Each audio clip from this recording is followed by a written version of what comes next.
नमस्कार, मैं अंजुम खान। दिन भर की खबरों में सबसे पहले डालते हैं नजर आज के मुख्य समाचारों पर। वंचितों को योजनाओं से जोड़ें ताकि यात्रा का उद्देश्य पूरा हो सके, बोले जिला कलेक्टर। विकसित भारत संकल्प यात्रा का जिला स्तरीय समीक्षात्मक बैठक आयोजित। एडीएम कपिल कुमार यादव कार्यमुक्त, सीईओ को सौंपा अतिरिक्त कार्यभार। अपराधियों पर नकेल कसने के लिए की छापेमारी, एरिया डोमिनेशन के तहत 58 टीमों ने दी दबिश।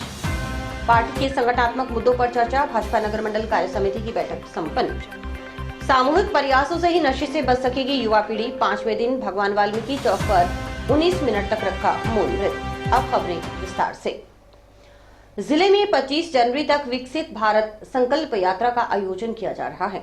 इस यात्रा के दौरान प्रत्येक ग्राम पंचायत पर शिविरों का आयोजन भी किया जा रहा है। अभी तक आयोजित किए गए शिविरों की समीक्षात्मक बैठक का आयोजन मंगलवार को कलेक्टर सभागार में कलेक्टर कानाराम की अध्यक्षता में किया गया।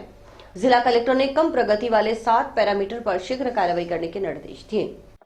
जिला कलेक्टर ने कहा कि हमारा लक्ष्य निश्चित है। हमारा लक्ष्य वंचितों को योजनाओं से जोड़ना है ताकि यात्रा का उद्देश्य पूरा हो सके। उन्होंने शिविरों को व्यवस्थित करने तथा सुनिश्चित ढंग से शिविरों के आयोजन के निर्देश दिए। जिला कलेक्टर ने निर्देश दिए कि अंत्योदय प्रधानमंत्री आवास योजना और नए राशन कार्ड धारक जिनके पास गैस कनेक्शन नहीं है, उनका डाटा कैंप से पहले सत्यापित करें ताकि पीएम उज्ज्वला योजना को 100% सैचुरेट किया जा सके और वंचितों को इससे जोड़ा जा सके। जिला कलेक्टर ने कहा कि शिविर में संकल्प की शपथ लेने वालों की संख्या बढ़ाएं और शिविरों में कई बार भारत को विकसित राष्ट्र बनाने के संकल्प की शपथ दिलवाएं। अधिक से अधिक महिलाओं को, उत्कृष्ट विद्यार्थियों, खिलाड़ियों और कलाकारों को शिविरों में सम्मानित करें। प्रधानमंत्री किसान सम्मान निधि योजना अंतर्गत 42,512 किसानों को ई-केवाईसी बकाया है। 5,728 किसानों की भूमि सत्यापन संबंधी कार्रवाई बाकी है और 15,577 नए आवेदन प्राप्त हुए हैं, जिनके जल्द निस्तारण के निर्देश दिए गए। बैठक में सुनीता चौधरी ने बताया कि अभी 185 शिविरों में 5,41,444 व्यक्तियों ने हिस्सा लिया है। 4,62,899 की हेल्थ स्क्रीनिंग की गई है। 5,26,975 की टीबी स्क्रीनिंग की गई है। 11,868 लाभार्थियों को सुरक्षा बीमा योजना, 3,447 को जीवन ज्योति बीमा योजना से लाभान्वित किया गया है। इसके अतिरिक्त 6,186 को प्रधानमंत्री उज्ज्वला योजना, 56,425 किसानों को किसान क्रेडिट कार्ड जारी किए गए हैं। जिले में 24 ग्राम पंचायत 100% आयुष्मान कार्ड धारक घोषित की गई हैं। जिला कलेक्टर कानाराम ने कहा कि गुरुवार को वीडियो कॉन्फ्रेंसिंग के माध्यम से मुख्यमंत्री भजनलाल शर्मा ने स्पष्ट निर्देश दिए थे कि 15 जनवरी से लेकर 31 जनवरी तक अवैध खनन के विरुद्ध राज्यव्यापी विशेष अभियान चलाया जाना है, जिस सिलसिले में 5 विभागों की एक संयुक्त टीम का गठन किया गया था। इसी क्रम में सभी एसडीएम ब्लॉक लेवल एसआईटी के साथ बैठक करें। जिला कलेक्टर ने कहा कि संवेदनशील गांवों को चिन्हित किया गया है, उन गांवों में एसडीएम टीम भेजे और अवैध खनन पाए जाने पर तुरंत कार्रवाई करें। जिला कलेक्टर ने कहा कि जिले में खनन के लिए 411 परमिट जारी किए गए हैं। उन परमिट वाले फील्ड को वेरीफाई करवाएं। निर्धारित क्षेत्रफल से अधिक में खनन किया जा रहा है तो तुरंत खातेदारी अधिकार निरस्त कर दिए जाएं और एफआईआर दर्ज करवाने के निर्देश दिए गए। इसके अतिरिक्त इकट्ठे किए गए जिप्सम तथा ओवरलोडेड परिवहन पर भी कार्रवाई की जाए। महोदय ने पिछले एक हफ्ते की जो विकसित भारत संकल्प यात्रा है उसका समीक्षात्मक बैठक ली थी। सभी एसडीएम, सभी बीडीओ और सभी जिला लेवल और ब्लॉक लेवल अधिकारियों के साथ उन्होंने चर्चा की थी और उसमें उन्होंने सभी को पुनः निर्देश ये दिए हैं कि कोई भी व्यक्ति जो यहाँ पर आता है कैंप में, वो बिना अपनी जो पात्रता रखता है वो उसके आधार पे उसको जो लाभ मिल सकता है उसके बिना वो लौटे नहीं। जो भी हमारी स्कीम्स हैं जैसे आयुष्मान भारत कार्ड का ई-केवाईसी होना है, उसका सैचुरेशन तक जाना है। पीएम उज्ज्वला जो हमारी योजना है गैस देने की, उसमें भी पूरा सैचुरेशन होना चाहिए। और अपने जो स्क्रीनिंग हो रही है हेल्थ की, उसमें कोई भी व्यक्ति बिना स्क्रीनिंग कराए ना जाए, टीबी की जांच करा के जाए। यहाँ तक कि छोटे बच्चे, जो भी स्कूल के बच्चे भी वहाँ पर उपस्थित हैं, वो भी उसको जांच कराएं। वहाँ पे सभी डॉक्टर्स को यही निर्देश दिए हैं कि किसी प्रकार से जो भी हम लाभ दे सकते हैं औषधि वाले सेक्शन में और डॉक्टर्स के सेक्शन में कोई भी बिना लाभ लिए ना जाए। जितनी भी योजनाएं सेंट्रल गवर्नमेंट की हैं उन सब के पात्र रखने वाले व्यक्तियों का नाम जोड़ा जाए और जो बेनिफिशियरीज पिछले 5 से 10 साल के बीच के भी हैं उनके नाम पोर्टल पे चढ़ाए जाए। अतिरिक्त जिला कलेक्टर कपिल कुमार यादव का गत दिनों स्थानांतरण बीकानेर जिले में एडीएम के पद पर किया गया था, जिसकी पालना में जिला कलेक्टर ने सोमवार को दोपहर पश्चात उनको कार्यमुक्त करते हुए नवीन पदस्थापन स्थान पर कार्यग्रहण के आदेश दिए हैं। हनुमानगढ़ जिले में एडीएम के पद पर डॉक्टर दिनेश राय सापोला को एडीएम बांसवाड़ा के पद से स्थानांतरित किया गया था। सोमवार तक डॉक्टर दिनेश राय के कार्यग्रहण नहीं करने के कारण जिला परिषद सीईओ सुनीता चौधरी को एडीएम हनुमानगढ़ पद का अतिरिक्त कार्यभार सौंपा गया है। डॉक्टर दिनेश राय सापोला को मंगलवार को बांसवाड़ा एडीएम पद से कार्यमुक्त करते हुए हनुमानगढ़ एडीएम पद के लिए रिलीव किया गया है। इसी दौरान नोहर एसडीएम पद के लिए स्थानांतरित पंकज गढ़वाल ने भी एसडीएम का पदभार मंगलवार को ग्रहण किया। जंक्शन स्थित भारतीय जनता पार्टी जिला कार्यालय में मंगलवार को जंक्शन नगर मंडल की मंडल कार्य समिति की बैठक आयोजित हुई। बैठक में भाजपा जिलाध्यक्ष देवेंद्र पारिक, विधानसभा चुनाव में पार्टी प्रत्याशी रहे अमित साहू, नगर परिषद की पूर्व उप सभापति नगीना बाई, जिला महामंत्री विकास गुप्ता, जिला मीडिया प्रभारी महेश शर्मा मौजूद रहे। बैठक में विधानसभा चुनावों की समीक्षा के साथ साथ आगामी लोकसभा चुनाव के बारे में भी चर्चा की गई। 22 जनवरी को अयोध्या राम मंदिर में होने वाले रामलला प्राण प्रतिष्ठा कार्यक्रम को लेकर अक्षत वितरण में सहयोग करने वाले पार्टी कार्यकर्ताओं का आभार प्रकट किया गया। साथ ही 22 जनवरी को सार्वजनिक स्थलों और मंदिरों में होने वाले कार्यक्रमों की रूपरेखा तय की गई। कार्यकर्ताओं की जिम्मेदारियां तय की गई कि वे इस कार्यक्रम का बढ़ चढ़कर प्रचार प्रसार करें। बैठक में अमित साहू ने कहा कि प्रधानमंत्री नरेंद्र मोदी के नेतृत्व में हिंदुस्तान विश्व गुरु बनने की ओर अग्रसर है। आगामी लोकसभा चुनाव में केंद्र में नरेंद्र मोदी के नेतृत्व में फिर से भारतीय जनता पार्टी की सरकार बनेगी। भारतीय जनता पार्टी की एक संगठनात्मक कार्यप्रणाली है। हर 3 माह से 6 माह के अंदर मंडल कार्य समिति की बैठक आयोजित की जाती है। इसमें पार्टी के संगठनात्मक मुद्दों पर चर्चा की जाती है। श्रीवास्तव ने बताया कि 22 जनवरी को अयोध्या में होने वाले कार्यक्रम के बाद पार्टी के करीब 60 से 70 कार्यकर्ता ट्रेन के जरिए रवाना होंगे। बीकानेर से चलने वाली ट्रेन को श्रीगंगानगर या सूरतगढ़ से चलाने का प्रयास है। 27 जनवरी को ट्रेन रवाना होगी। 28 को दर्शन करने के बाद 29 जनवरी को कार्यकर्ता वापस रवाना होंगे। इसके अलावा कार्यकर्ता अपने अपने वाहनों व अन्य साधनों से अयोध्या जाएंगे। उन्होंने बताया कि 22 जनवरी को अयोध्या में अधिक भीड़भाड़ के चलते स्थानीय हर मंदिर सहित हर धार्मिक स्थल को अयोध्या का रूप दिया जाएगा और रामलला की पूजा की जाएगी। अभी मैं कल ही देख रहा था एक वीडियो, उसमें पार्टी के कार्यकर्ता से कोई पूछता है कि आपकी प्रतिष्ठा क्या है, आपकी विचारधारा क्या है, तो मैं विचारधारा नहीं बता पा रहा है, क्योंकि हमारे कार्यकर्ता ने कभी अध्ययन करने की कोशिश नहीं की, पार्टी किस संदर्भ में काम करती है उसको ध्यान नहीं किया। तो कम से कम हमारे पार्टी के कार्यकर्ताओं को, हम तो शहरी क्षेत्र के कार्यकर्ता हैं और आज तो शहरी और ग्रामीण क्षेत्र के अंदर कोई ज्यादा डिफरेंस रह नहीं गया है। अपने को मोबाइल के ऊपर नेट पर सब चीजों की व्यवस्था उपलब्ध होती है, सब तरह का डाटा उपलब्ध होता है, सब तरह का साहित्य उपलब्ध होता है। हम उसमें देखकर बड़े आराम से पार्टी के इतिहास के बारे में, पार्टी के बारे में पूर्ण जानकारी ले सकते हैं कि भाई हमारी पार्टी के लिए क्या क्या किया है। एकात्म मानववाद क्या है, मैं एकात्म मानववाद का तो ऐसा तो बहुत बड़ा चैप्टर है। एकात्म मानववाद के बारे में मैं थोड़ा सा आपको बताना चाहूंगा। जो व्यक्ति वेद शास्त्र धर्म शास्त्रों का अध्ययन करते हैं, उनको ये पता होना चाहिए कि जीवन के 4 पुरुषार्थ, हमारे ऋषि मुनियों ने कहा कि जीवन के 4 पुरुषार्थ हैं, धर्म अर्थ काम और मोक्ष। इन चारों पुरुषार्थों का संपूर्ण जो व्यक्ति उपयोग कर ले तो उसका जीवन सुखी माना जाता है। भारतीय जनता पार्टी देहात नगर मंडल हनुमानगढ़ जंक्शन के मंडल कार्य समिति की मीटिंग, इस कार्यक्रम में चूंकि विधानसभा चुनाव के बाद पहली मीटिंग थी कार्य समिति की, इसमें विधानसभा चुनाव की समीक्षा, साथ ही साथ आने वाली लोकसभा चुनाव के बारे में भी चर्चा की।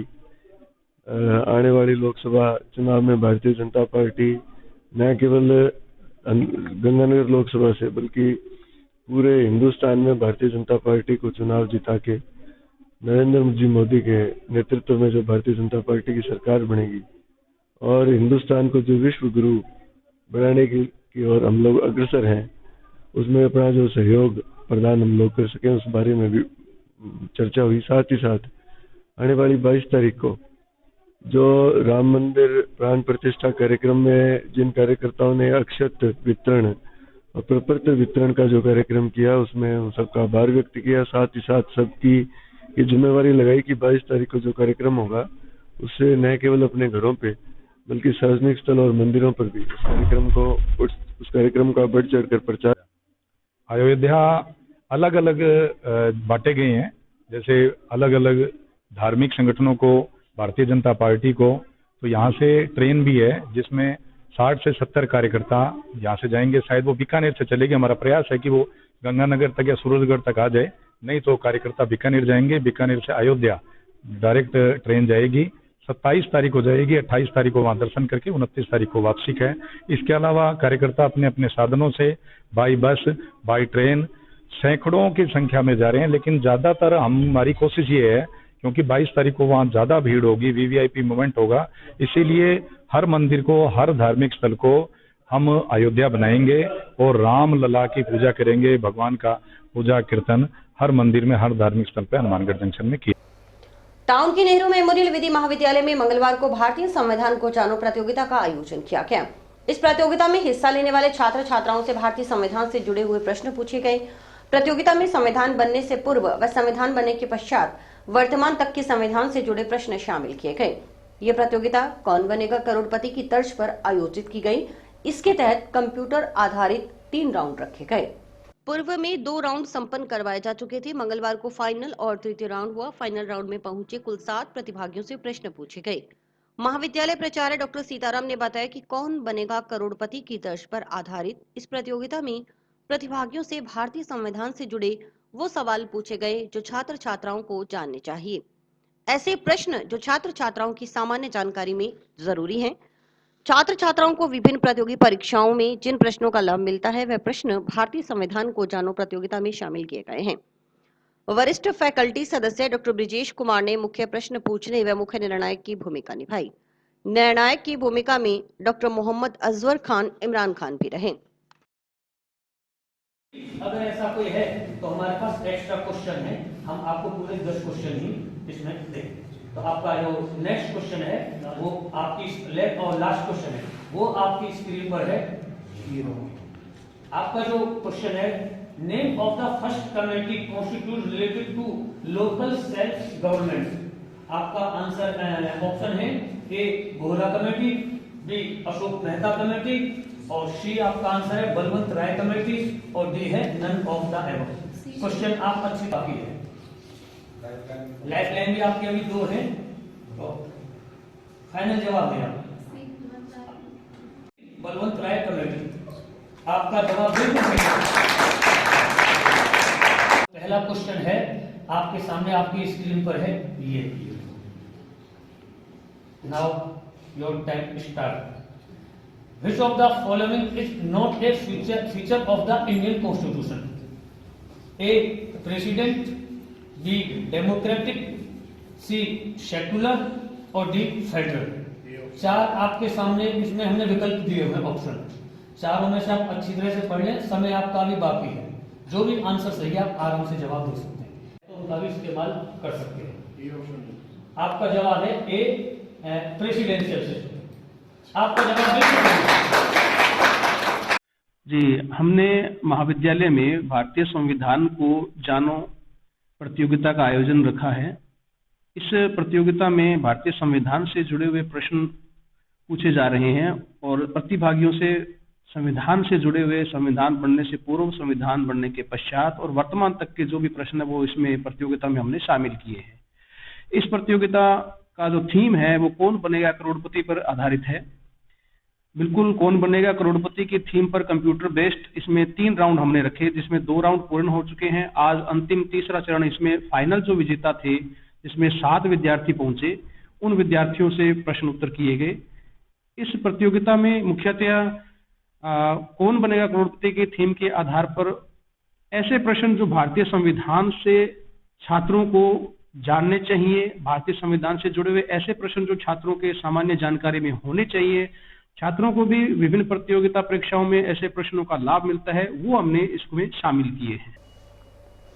दशम पातशाह गुरु गोविंद सिंह जी के प्रकाशोत्सव के उपलक्ष्य में मंगलवार को जंक्शन में रेलवे स्टेशन रोड स्थित गुरुद्वारा श्री गुरु सिंह सभा की प्रबंधक कमेटी की ओर से नगर कीर्तन निकाला गया।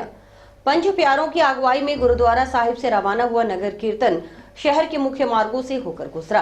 रास्ते में संगत ने जगह जगह नगर कीर्तन पर पुष्प पंखुड़ियों की वर्षा कर स्वागत किया।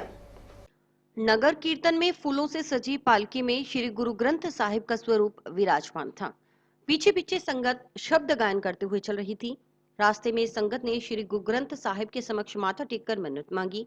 नगर कीर्तन जिस भी क्षेत्र से गुजरा वहां जो बोले सो निहाल सत श्री अकाल की गूंज रही। नगर कीर्तन शहीद भगत Singh Chowk, bus stand, Shyam Singh colony, Durga colony, Guru Nanak Nagar, Jujhar Singh की ढाणी, मलकीत सिंह कॉलोनी, चकज्वाला सिंह वाला होता हुआ शाम को पुनरू गुरुद्वारा पहुंच संपन्न हुआ। गुरुद्वारा श्री गुरु सिंह सभा के प्रधान इंदर सिंह ने कहा कि 10वें गुरु गोविंद सिंह जी की एक बहादुर योद्धा, आध्यात्मिक महापुरुष और सत्य के पुजारी थे। इंसानियत के लिए गुरु गोविंद सिंह जी के पूरे परिवार ने बलिदान दे दिया। ऐसी महान हस्ती को लाख लाख बार प्रणाम है। उन्होंने बताया कि गुरु गोविंद सिंह जी के प्रकाशोत्सव के मौके पर बुधवार को जंक्शन में टाउन के गुरुद्वारा श्री गुरु सिंह सभा में कीर्तन होगा। श्री अखंड पाठ का भोग डाला जाएगा। इस दौरान गुरु का लंगर अटूट बरतेगा। नगर कीर्तन के दौरान प्रीतम सिंह, राजेंद्र सिंह, जोगिंदर सिंह सहित अन्य सेवादारों ने व्यवस्था बनाने में सहयोग किया।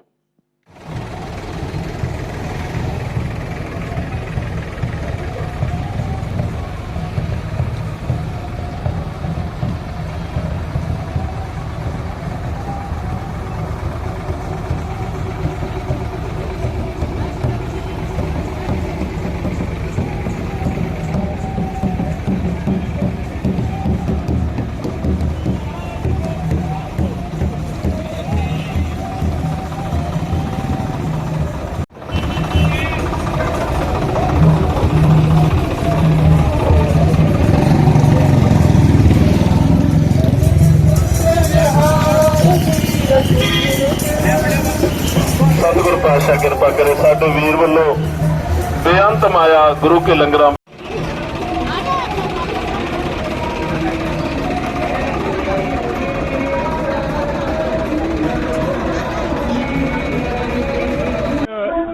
दसवें पातशाह गुरु गोबिंद सिंह जी के जन्म दिन की खुशी दे विच जो उन्होंने जन्म दिन कल है ते अज नगर कीर्तन निकालिया जा रहा है, जो शहर के मुख गलियां तो होंदा होया, मुहल्लियां तो होंदा होया हुण इस टाइम गुरु नानक नगर तो पहले जो शुरू चले बस स्टैंड से और संगतां राह दे विच बहुत ही उत्साह के नाल संगतां दी जो है सेवा कर रही ने।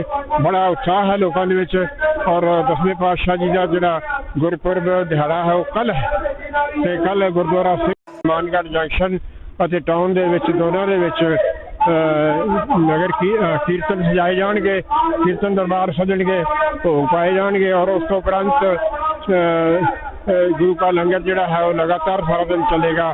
संगतां दे विच इन्नी ठंड होने के बावजूद भी बहुत उत्साह है, तो सारे इलाका वासियों नूं, सारे शहर इलाका वासियों नूं, होरनां नूं पूरे ही उन्होंने एक मनुखता वास्ते जो महान सेवावां गुरु गोबिंद सिंह जी ने अपनी कुर्बानियां दित्तियां हैं, सेवावां उन्होंने कुर्बानियां का कोई दुनिया दे विच कोई सानी नहीं है उन्होंने और इत्थों दी लासानी उन्होंने कुर्बानियां दित्तियां और उन्होंने ये फर्ज है, साडा सारा दा फर्ज बनता है और इंसानियत वास्ते उन्होंने सारा कुछ दुख झेले अपना परिवार ही देता है।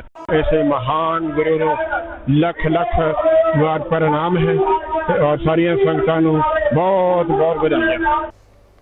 राष्ट्रीय सड़क सुरक्षा माह के दूसरे दिन मंगलवार को परिवहन विभाग के अधिकारियों कर्मचारियों की ओर से राजमार्गों पर वाहनों पर रिफ्लेक्टर चिपकाए गए, साथ ही निराश्रित पशुओं के गले में रेडियम पट्टे बांधे गए ताकि कोहरे के कारण हादसे न हो।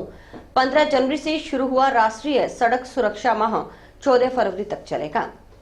जिला परिवहन अधिकारी संजीव चौधरी ने बताया कि 15 जनवरी से 14 फरवरी तक राष्ट्रीय सड़क सुरक्षा माह मनाया जा रहा है।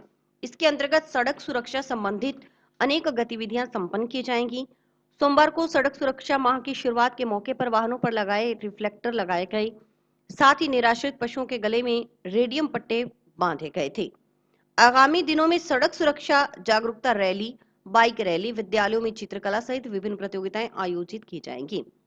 मोटर वाहन अधिनियम का उल्लंघन करने वाले उल्लंघनकर्ता से समझाइश के साथ साथ प्रवर्तन कार्य भी किया जाएगा। इसके लिए विभाग के दोनों उड़न दस्तों को निर्देशित किया गया है।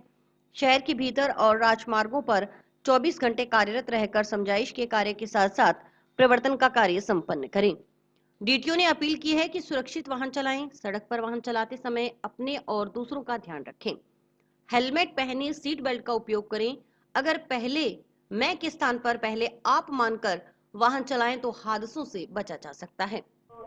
15 जनवरी से 14 फरवरी तक राष्ट्रीय सड़क सुरक्षा माह मनाया जा रहा है। इसके अंतर्गत जो सड़क सुरक्षा से संबंधित अनेक गतिविधियां संपन्न की जाएगी। इसमें कल रिफ्लेक्टिव टेप अभियान और जो आवारा निराश्रित गौवंश है जिसके कारण हादसों की आशंका रहती है, उनको जो रिफ्लेक्टिव जो गले में पट्टे बांधे गए हैं। इसके अलावा अब आगामी दिनों में जो सड़क सुरक्षा जागरूकता रैली है, बाइक रैली है, विद्यालयों में जो विभिन्न प्रतियोगिताएं हैं, जो चित्रकला या लेखन प्रतियोगिताएं, वो आयोजित की जाएगी। बीकानेर रेंज के पुलिस महानिरीक्षक ओम प्रकाश के आदेशों पर मंगलवार को हनुमानगढ़ जिला पुलिस की ओर से एरिया डोमिनेशन की कार्रवाई की गई। अपराधियों पर नकेल कसने के लिए हनुमानगढ़ जिले में पुलिस की 58 टीमों ने टॉप वांटेड, अवैध हथियार, अवैध शराब सहित अन्य मामलों में वांछित बदमाशों की धरपकड़ के लिए छापेमारी की। इसके तहत जंक्शन थाना पुलिस की ओर से 2 स्थायी वारंटी, 2 गिरफ्तारी वारंटी गिरफ्तार किए गए। 2 अन्य गिरफ्तारी वारंटियों को अन्य तरीके से निस्तारण किया गया। 3 व्यक्तियों को शांति भंग की आशंका में गिरफ्तार किया गया। थाना के 2 मुकदमों में वांछित चल रहे इनामी अपराधी जितेंद्र उर्फ आशु शूटर को भी काबू किया गया है। जंक्शन पुलिस थाना प्रभारी विष्णु खत्री ने आमजन से अपील करते हुए कहा कि अगर उनके आसपास कोई अपराध या अवैध गतिविधि होती नजर आती है तो बेझिझक उनके व्यक्तिगत मोबाइल नंबर व पुलिस थाना के लैंडलाइन नंबर अथवा 100 नंबर पर कॉल कर सूचना दें। संबंधित के खिलाफ सख्त से सख्त कार्रवाई की जाएगी। सूचना देने वाले का नाम गोपनीय रखा जाएगा। खत्री ने कहा कि इलाके में नशे का अधिक प्रभाव है। नशा पीढ़ियां बर्बाद कर देता है, इसलिए अपने आसपास नशे का कारोबार होने पर आवश्यक रूप से पुलिस को सूचना दें। आईजीपी साहब बीकानेर के आदेशानुसार आज हनुमानगढ़ जिले में एरिया डोमिनेशन की कार्रवाई की गई थी, जिसके तहत थाना पर 2 तो स्टैंडिंग वारंटों का निस्तारण किया गया, 2 गिरफ्तारी वारंटियों को गिरफ्तार किया गया और 2 गिरफ्तारी वारंटों का अन्य तरीके से निस्तारण किया गया तथा 3 व्यक्तियों को धारा 151 सीआरपीसी में गिरफ्तार किया गया। इसके अलावा पूर्व में एक इनामी अपराधी था जितेंद्र उर्फ आशु शूटर, जो कि थाना के 2 मुकदमों में वांछित चल रहा था, उसको भी गिरफ्तार किया है। अब यार कार्रवाई लगातार चल रही है। पब्लिक से तो यही है कि भाई आपके पास आसपास कोई भी आपको कोई अवैध गतिविधि या अवैध तरीके से कोई अपराध करते हुए भी कोई हो तो बेझिझक हमें सूचना दे, उनका नाम गोपनीय रखा जाएगा व उनके खिलाफ सख्त से सख्त कार्रवाई की जाएगी। नशे की गर्त में धंसी युवा पीढ़ी को सही रास्ते पर लाने के लिए जिले में सरकारी नशा मुक्ति केंद्र खोलने की मुहिम छेड़ने वाले नागरिक सुरक्षा मंच का नशा मुक्त हनुमानगढ़ अभियान मंगलवार को 5वें दिन भी जारी रहा।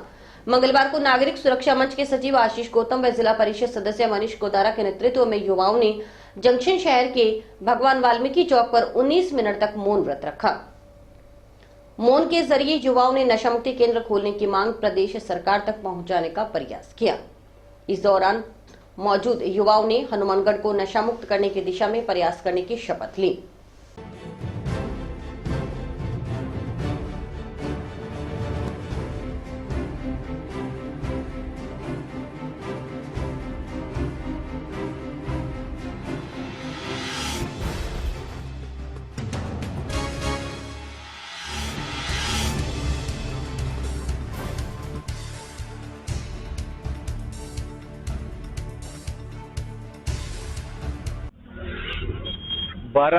जनवरी राष्ट्रीय युवा दिवस के अवसर पर हमने नशा मुक्ति केंद्र सरकारी खोलने के लिए एक मुहिम चलाई थी, जो लगातार 30 जनवरी 2024 तक चलेगी।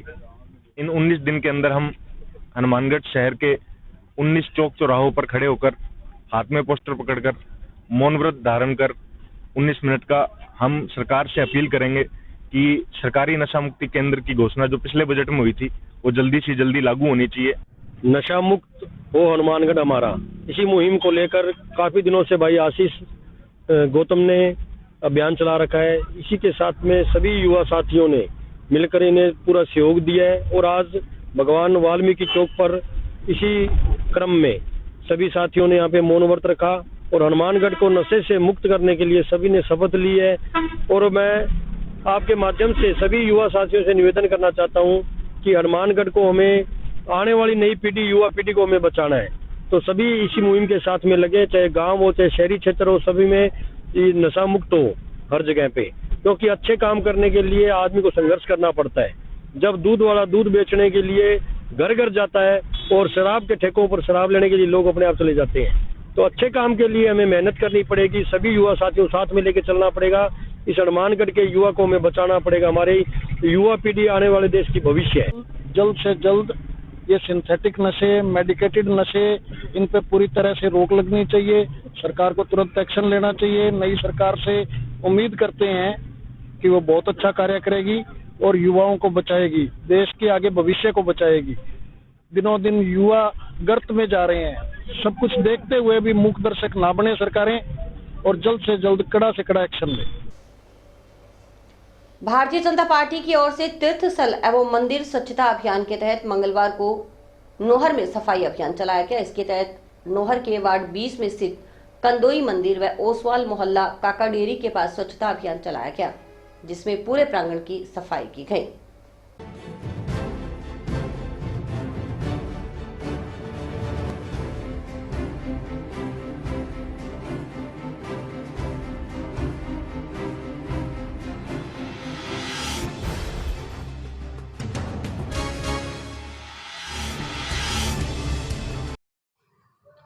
आज का जो ये कार्यक्रम है मंदिर तीर्थस्थल स्वच्छता अभियान, हमारे देश के यशस्वी प्रधानमंत्री माननीय नरेंद्र मोदी जी के आह्वान पर और 22 तारीख को जो बहुत बड़ा हमारे लिए ऐतिहासिक दिन है, प्रभु श्री रामलला के मूर्ति की प्राण प्रतिष्ठा होने जा रही है, उसी के उपलक्ष्य में और खुशियाँ मनाते हुए बड़े धूमधाम से उत्साह से मंदिरों में स्वच्छता अभियान जो है चला रखा है। मंदिरों की साफ़ सफाई, मंदिरों के आसपास जो भी कचरा है मार्गों में उनको वहाँ से हटाना और सफाई करना।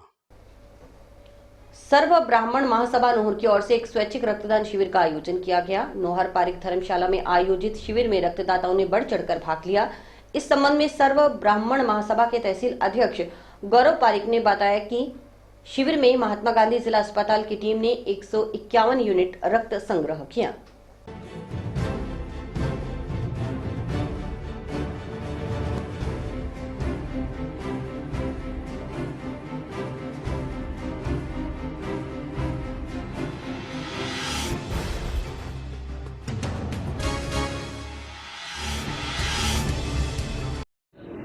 आज 16 जनवरी के दिन हमारे राष्ट्रीय अध्यक्ष सर्व ब्राह्मण महासभा के सुरेश जी मिश्रा भाई साहब का जन्मदिन है और वो एक सामाजिक व्यक्ति हैं और समाज के भले के बारे में हमेशा सोचते रहते हैं। तो हमारी कार्यकारिणी ने सभी ने सोचा कि भाई साहब जब इतना समाज के लिए कर रहे हैं तो छोटा सा कार्यक्रम उनके जन्मदिवस पे करना चाहिए। तो हमने आज नोहर में पारिक भवन में एक ब्लड डोनेशन का कैंप लगवाया है, जो कि हनुमानगढ़ से ब्लड डोनेशन की टीम आई है और जो अभी कार्यक्रम चल रहा है। गुरु गोविंद सिंह जी जयंती के अवसर पर नोहर में सिख समाज की ओर से नगर कीर्तन निकाला गया। नगर कीर्तन नोहर के प्राचीन शेन तलाई गुरुद्वारा से शुरू होकर शहर के प्रमुख मार्गों से होता हुआ गुजरा। इस दौरान पंज प्यारों ने गुरु ग्रंथ साहिब की अगुवानी की। नगर कीर्तन के दौरान सिरसा से आए गतका पार्टी ने हैरतअंगेज कारनामे प्रस्तुत किए। नगर कीर्तन में बड़ी संख्या में सिख समाज के महिला पुरुषों ने भाग लिया।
ग्राम पंचायत 2 के एनजे में नरेगा कार्य शुरू करवाने की मांग करते हुए ग्रामीणों ने जिला परिषद मुख्य कार्यकारी अधिकारी को ज्ञापन सौंपा। ग्रामीणों ने बंद पड़े नरेगा कार्य को सुचारू ढंग से शुरू करवाने की मांग की।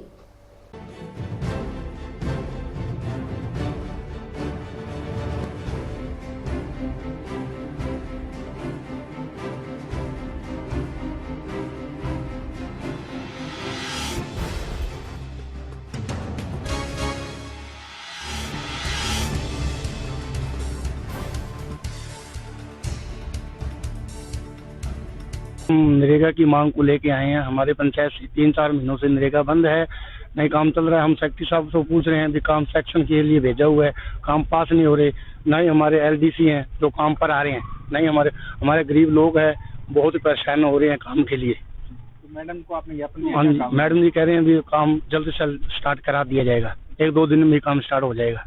वो समस्या है जी, हमारा LDC को नहीं काम वो पास कराना आवे को नहीं ड्यूटी पर वो आवे को नहीं, वो बोले देखा है भी मैंने काम करना पड़ेगा तो मैं ना जावा तो अपना काम सर जाए। मैं तो इतनी बड़ी आवा पंचायत में बोला दी कौन वाले सेक्रेटरी ने पूछा आ सी तो काम बोले पास को नहीं हो, पास करवा के फिर थाने लगा यहाँ आज ही बुझो जो कह काम पास हो जाए। कोई महीना हो गया 3-3.5 महीने के बंद हो जाए काम ने, तो काम चालू करवाओ तो ठीक। और क्या करा जी, मेरे मतलब बैठ जावा तो बाद टाइम पास हो जाए।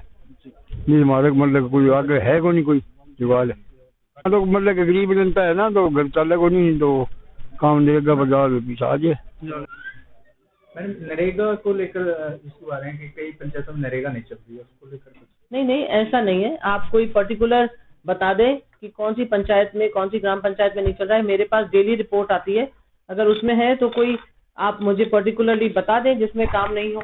2 KNG पंचायत, 2 KNG में बंद पड़ी है, चल नहीं रहा है। कोई और कारण होगा कि आप वहाँ पर कोई काम तो सब जगह सैंक्शन हुए हैं। और इसी के साथ समाचार समाप्त हुए। रोजाना देखते रहिए समाचार। नमस्कार।